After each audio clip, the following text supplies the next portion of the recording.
Председателот Пендаровски на Шекеринска и понудил амбасадорско место во Америка, но таа го одбила, дознава Алфа.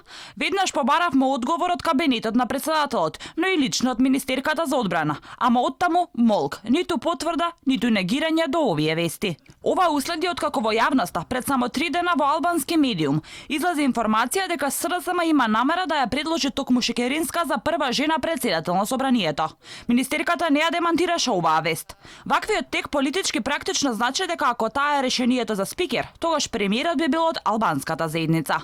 Целата оваа комбинација не е прифатлива за дел од помалите партнери во коалицијата Можеме, меѓу кои врие заради начинот на кој Заев ги вози преговорите во обид да направи мнозинство за влада.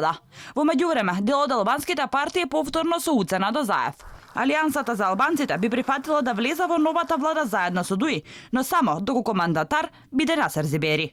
Формирањето на влада е игра на бројки. Нормално ние сме кажале ако мандатар е Насер Зибери, ние ќе го поддржиме. Ако не, сите други комбинации каде што би се нашле со некого со одредените програмски точки и принципи на добро владење, тука сме да помогнеме и доколку можеме да направиме 61 пратеник без ДУИ. Аријанит Хоџа од Беса пак вели дека ако Заев направи влада со сите албански партии, тој ќе инсистира Беса да замине во опозиција. ДУИ преговараат со сите, не откриваат специфични детали, туку само информации за средбите од општ карактер. Шпекулации има и дека ВМРО ДПМН се на прагот на договор со алтернатива, но потврда за ова од партиите нема. Од партијата на Мицкоски велат дека течат преговори за формирање на нова влада. Работиме на обезбедување на мнозинство во собранието во однос на средбите со албанските партии во моментот кога ќе се реализираат, односно кога ќе треба да се реализираат, ние ќе ја известиме јавноста, не би навлагал во детали. СДСМ и понатаму преку соопштение прават влада.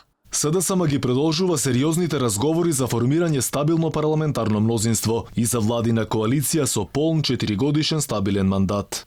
Преговорите меѓу партиите течат, но официјален договор се уште нема. Остануваат уште 5 дена до истекот на рокот, кој го има Пендаровски, за да го додели мандатот за формирање на влада.